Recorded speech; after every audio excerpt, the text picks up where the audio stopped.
A very good evening and welcome to UBC News Tonight with me, Sharon Kyomugisha, at 8 p.m, joined by Mugalu Mohammed.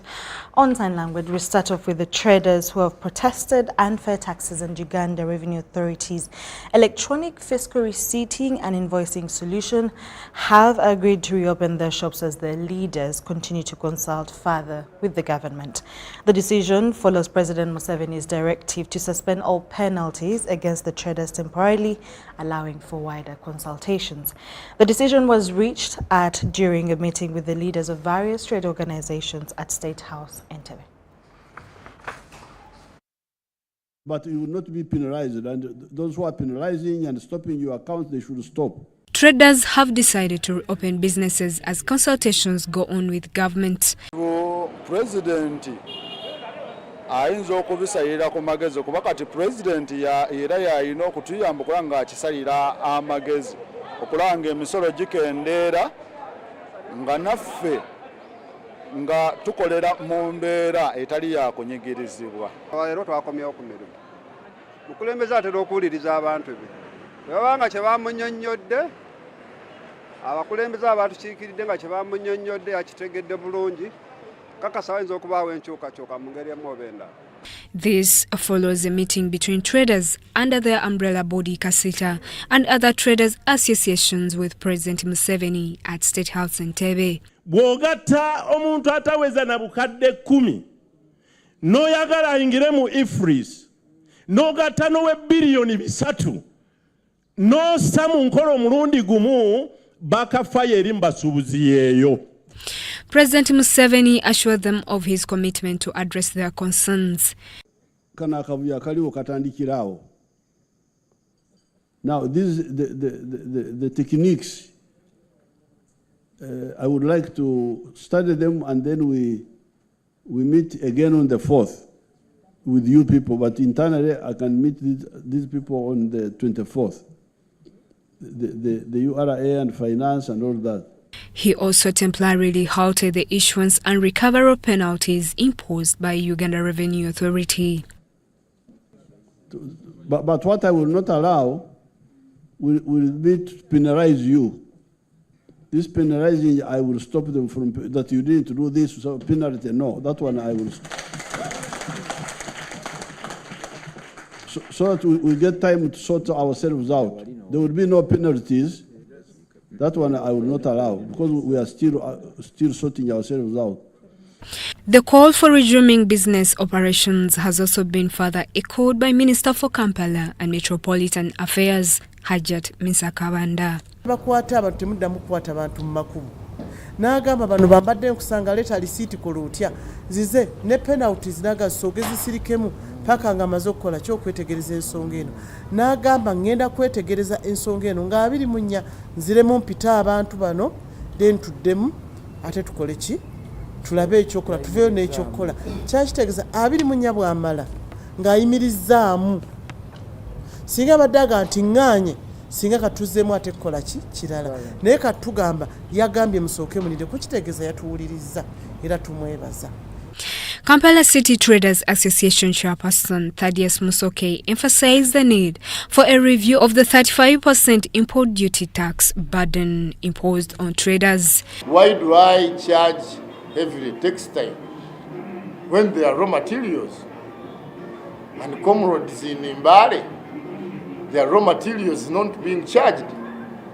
So now friends in Ham, Chiembe, the textiles are heavily being charged. So that wasn't right. Security downtown has also resumed normal operations. Yes, at the city center, is back to normal. People are going on with their lawful businesses without any problem. As per the security situation, it is still normal, and we have scaled down our operation downtown. We are back to our normal operations of keeping the city safe. The heart of the matter lies in the traders' discontent over unjust taxation practices, particularly the implementation of the electronic physical receipting and invoicing solutions by Uganda Revenue Authority. President Museveni will meet traders on May 7, 2024 at Kololo Ceremonial Grounds. Justin Nakami in Kampala. Thank you so much, Justin Nakami, for the update. Now, the First Lady and Minister for Education and Sports, Janet Kataha Museveni, has commended Aga Khan University for advancing the education landscape in the region. She was represented by Dr. Monica Msenero, the Minister of Innovation, Science and Technology, at an education conference in Kampala. Dr. Msenero emphasized Aga Khan University contributions in fostering an education system that meets needs of East Africa's growing population. Oko reports. Aga Khan University, known for its commitment to excellence in education and research, has developed educational infrastructure across East Africa. By prioritizing professional development and equipping teachers with the necessary tools and knowledge, we pave the way for the transformative change. The First Lady's praise highlights a partnership that continues to flourish, bringing tangible improvements in educational standards in the region.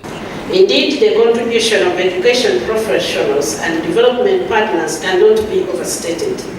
They serve as catalysts for change, shaping the landscape of teacher education and driving innovation in our classrooms. During her address to educators, Dr. Msenero emphasized purposeful teaching. You know, these days knowledge changes so fast. And so when you teach old knowledge, your graduates are going to come up with ideas which have already been overtaken with time. Somebody else has had that idea. She urged the education experts to ensure that their teaching methods are designed with clear objectives and outcomes. Cold chain systems for vaccines and -80, we use nitrogen, but we have to buy it and import it from people who have trained their children to convert air, a natural resource, into a refrigeration, a cold chain. So if an education system does not include training our children to look at the environment and add ideas to it and make wealth from it, perfecting it will not be very helpful. The experts in education across East Africa shared efforts to enhance the quality education in their respective countries. I'm glad to report to you that Tanzania is now experiencing very high political will and commitment that have resulted in two major education reforms in Tanzania. Then we find in Kenya, teachers are managed by the Teacher Service Commission.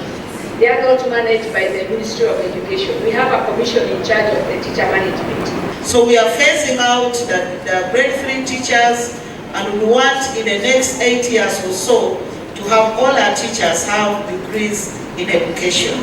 Joseph Oko, UBC. Thank you so much, Joseph Oko. The Minister of State for Urban Development, Honorable Maria Kyomugisha, has urged the youth in West Nile not to sit on their God-given talents, but use them to join the money economy. Minister Obiga says President Museveni, through the NRM government, has done his part of securing the future of the youths, and it will be their choice if they remain poor. He made the remarks today as a chief guest at the graduation ceremony of 473 students who have completed vocational training at West Nile Presidential Skilling Facility, a Lur Hub located in Zewu Sub-County in Nebi District. The students of the second and third cohorts, drawn from the administrative units of Arua, Maracha, Yumbe, Arua City, Zombo, Nebi, Pakwach, Arua District, Terego, and Madiokolo, were awarded certificates in 7 employable vocational disciplines.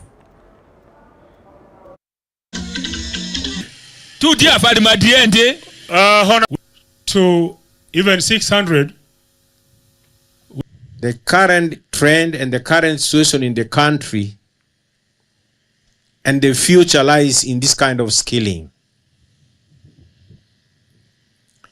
So I want to congratulate you, the graduates, for having graduated in the 6 months, and some of you have graduated earlier. I want to congratulate you. I want you to know that when you go to your towns, to your villages from now on, you are different. You are not that girl, you are not that woman, you are not that boy, you are not that man who came here 6 months ago. Let us, the young people of West Nile, of Alur, encourage the graduates here today. Go out and encourage your friends. I heard one person was saying, the former graduates, how they applied using a form that a friend had wanted to apply. Go back and tell that friend of yours, show him what skills and what you've gained, so that other young people can take advantage of this initiative.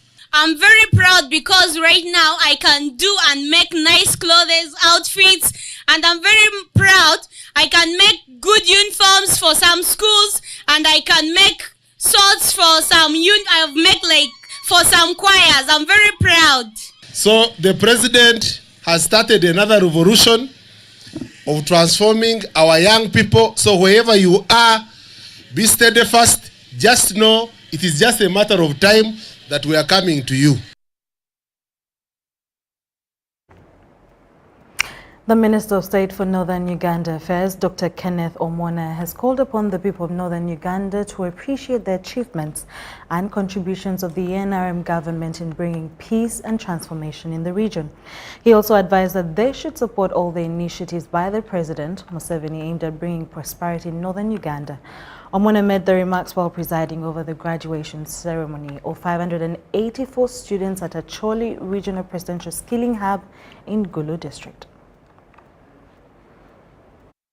During the event, graduates received certificates in 7 employable vocational disciplines, namely tailoring and design, hairdressing and makeup, building and construction practice, carpentry and joinery, welding and metal fabrication, bakery and confectionery, and leather processing, shoemaking. The minister congratulated the graduates and thanked President Museveni for the initiative. Dr. Omona further stressed that the Office of the Prime Minister will continue to prioritize skilling the youths, especially in northern Uganda, in various trades of their choices. All those who have completed their courses in various disciplines, this is a very great milestone in your journey of personal and community transformation.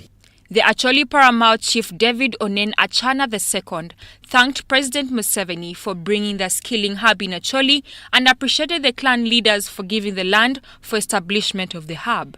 He also appealed to the skilled youths to use social media well in marketing their work and avoid spreading hate speech. The State House Comptroller Jane Vareche revealed to the skilled graduates that in the next financial year, government plans to establish workshops in the districts that host the skilling hubs. She further appealed to the youths to remain disciplined as they go out to put their skills into good use. The youth, please, when you move out there, the most important selling factor shall be discipline. You can have high-level skills, but without discipline, you cannot work. The youths who graduated from the hub shared their Duchess stories. Kia Alenolai, UBC News. Health experts are concerned about the reuse of cooking oil, pointing out that it is associated with a number of devastating health conditions. The Director of Public Health in the Ministry of Health, Dr. Daniel Chabayinze, explains that reheating cooking oil produces free radicals that cause diseases like cancer.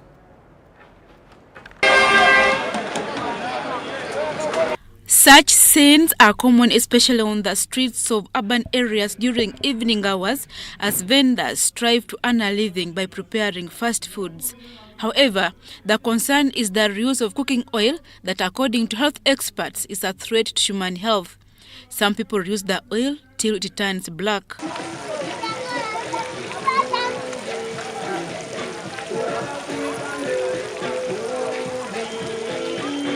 When you reheat something, you cause chemical changes and damages to that same property of oil. So it releases what we call free radicals.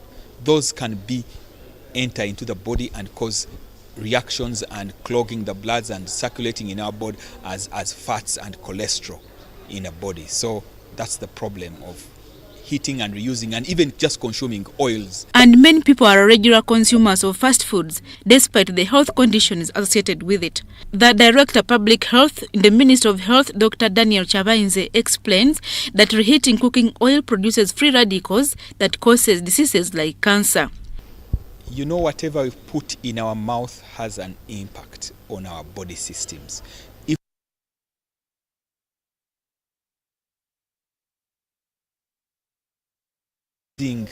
these reused fats and oils and used for making chips over and over and over again, remember you are heating the oil many times and it is creating free radicals which are also responsible for starting cancer processes in some times. So these fats are also bad to our cardiovascular system. They can cause hypertension, they can cause heart disease, they can affect our cholesterol levels, they can affect our cells to cause cancers to start. So we need to tell people to eat safe food. And the task now remains on creating awareness about the possible causes of cancer and other non-communicable diseases. So the ministry definitely emphasizes aspect of prevention, because the issue is that even if you put these units and you're not able to prevent cancer, then the numbers will overwhelm the facility. According to statistics from Uganda Cancer Institute, over 30,000 new cases of cancer are recorded annually and only 7,000 cases are treated, and this means that over 20,000 people suffer silently with the disease. Adia Nakute, UBC.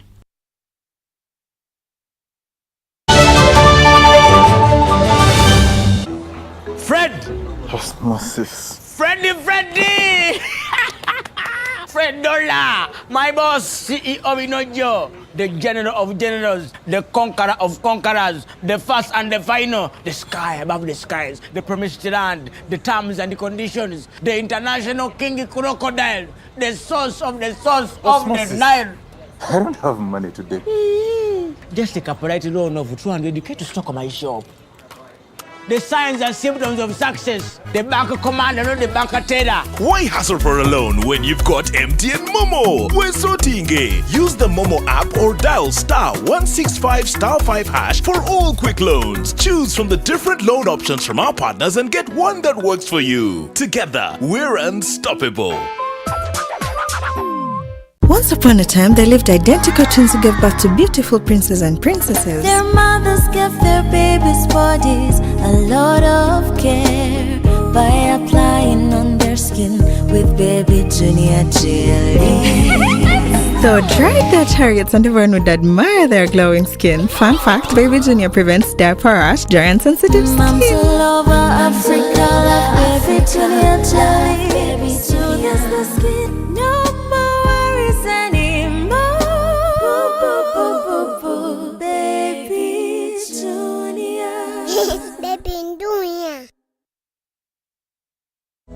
The government of Uganda and the Uganda Bureau of Statistics is calling upon all stakeholders such as the chief administrative officers, city mayors, resident city commissioners, city clerks, city and division councillors, wards and LC chairpersons, as well as the residents and business communities to cooperate with the UBOS field teams as we embark on advanced preparations to conduct the National Population and Housing Census on the 10th of May 2024. The census will be a 10-day exercise to obtain statistical data and information that will be used for planning and policy formulation, including information on 1. How many we are, 2. Where we are, 3. How we are living, 4. What we own, and 5. Where we access services from. The Uganda Bureau of Statistics has now started listing of households and mapping in the 11 cities of Arua, Fort Portal, Gulu, Hoima, Jinja, Lira, Mbale, Masaka, Mbarara, Soroti, and in the Greater Kampala comprising of Kampala, Wakiso, and Mukono districts. For more information, please call 0755 342 128 or 0773 342 128. This message is brought to you by the Executive Director and Census Commissioner, Uganda Bureau of Statistics. Census 2024. It matters to be counted. We've hit refresh with Castle Light. A premium new look.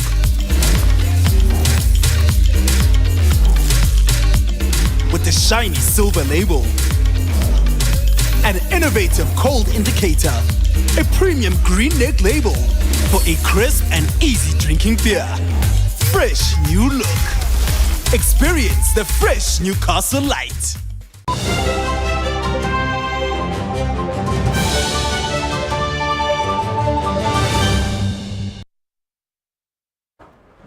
Welcome back from that short commercial break. Now, the Minister for Karamoja Affairs, Peter Lokeris, have called upon the Karamojong to embrace commercialized agriculture. Lokeris was officiating at the pass-out of working tractor operators at Naboin Zardi in Lorengedwat sub-county, Nabilatuk district.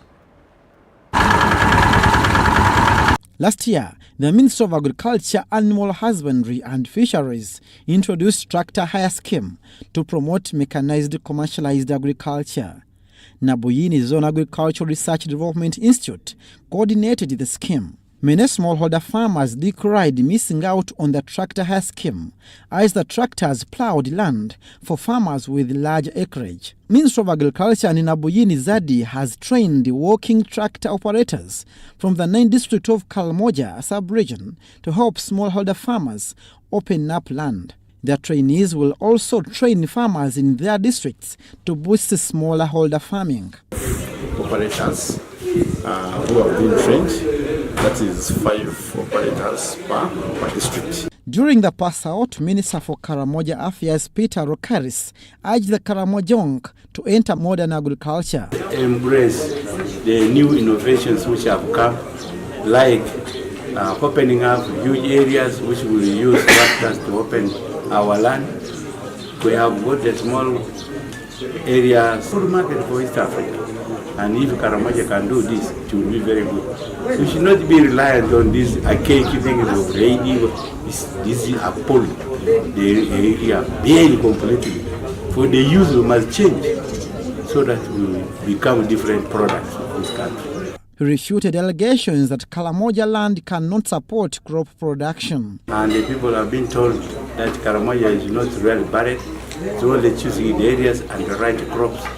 And they are demonstrated in Nabuin here, where they have in the stores a huge amount of seedlings. And they are, The Director of Research at Nabuyini Zone Agricultural Research Development Institute, Paul Okulo, says the working tractors will cater for small-scale farmers. We have some farmers who have 1 acre or even a half an acre, which is not cost-effective for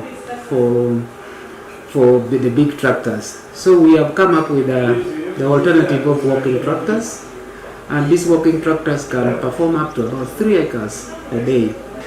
So we want the other community, the vulnerable community, to be the one to use this tractor. The smallholder farmers will hire the working tractors at 40,000 per acre. Moriniga compiled this report. Fred! Osmosis. Freddy! Fred Dollar, my boss, CEO Inojo, the general of generals, the conqueror of conquerors, the first and the final, the sky above the skies, the promised land, the terms and the conditions, the international king crocodile, the source of the Nile. I don't have money today. Just take a polite loan of 200k to stock on my shop. The signs and symptoms of success. The bank commander, not the bank teller. Why hassle for a loan when you've got MTN Momo? We're sorting. Use the Momo app or dial *165*5# for all quick loans. Choose from the different loan options from our partners and get one that works for you. Together, we're unstoppable. Cheers to something refreshingly different. Putting the brakes on a fast-paced world. Slowing down. Just enough to stand out. Cheers to the beer that does it differently. Brewed longer for extra refreshment. Refreshing. club. Alcohol is not for sale to persons under 18. Please drink responsibly.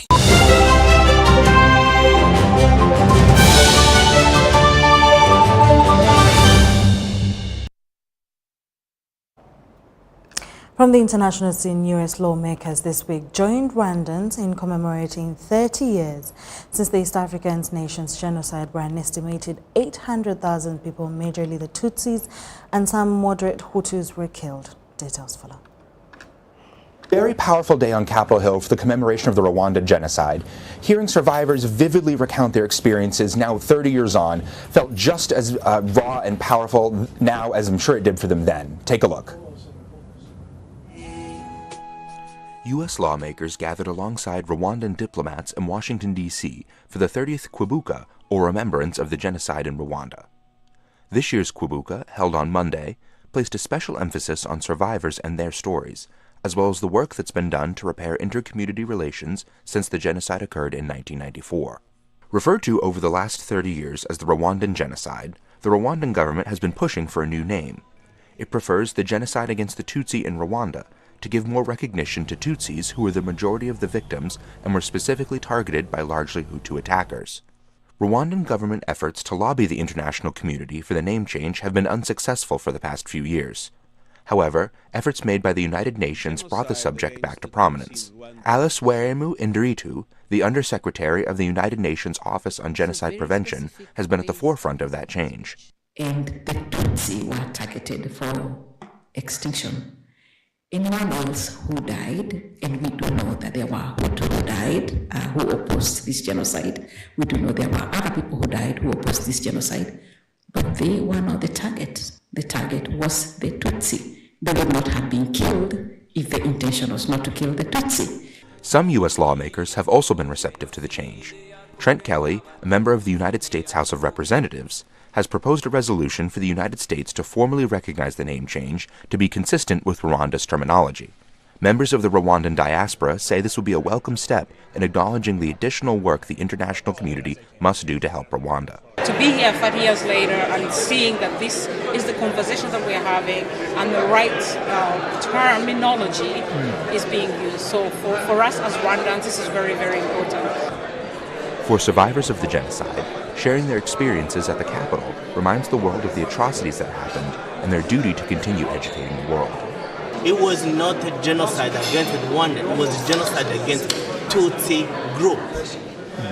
So people deny the genocide, they use different names, they use different numbers, and we feel insulted because when people avoid to tell the truth, there is a big risk to repeat the same ideology somewhere else, because never again is it true in Rwanda, but genocide can happen to any country.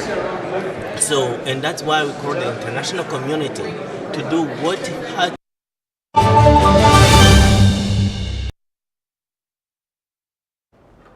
And for now, that's all we had for you. Do join me again later on at 10 p.m. for more news coming your way. My name is Sharon Kyomugisha with Mugalu Muhammad on Sign Language.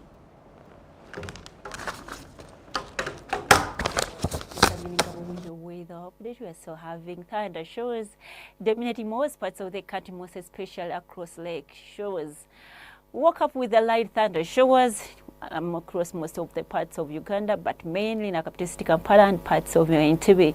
Seeing the satellite picture, we are having the rainbow retrieved back into our country and diffused over Africa, including our country Uganda, bring us the rains that we are having lately, not forgetting the local effects. Tomorrow morning, we expect to wake up to a thunder showers across the capital city Kampala and nearby areas like Masaka and around Entebbe, but the rest of the areas like Muwende and Nakasongola expect to wake up to a bright sunny day. Afternoon hours towards the eastern, we are seeing light showers across Jonja and Tororo. Apart from Salt, we are seeing a sunny intervals. Western stretch, we are waking up to a sunny intervals.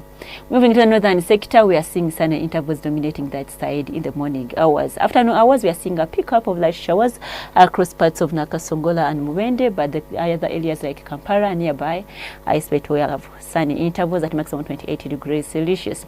The eastern region with the 28 degrees Celsius across parts of Jinja and Tororo, and sunny intervals, Solo with 30 degrees Celsius and the pickup of light showers.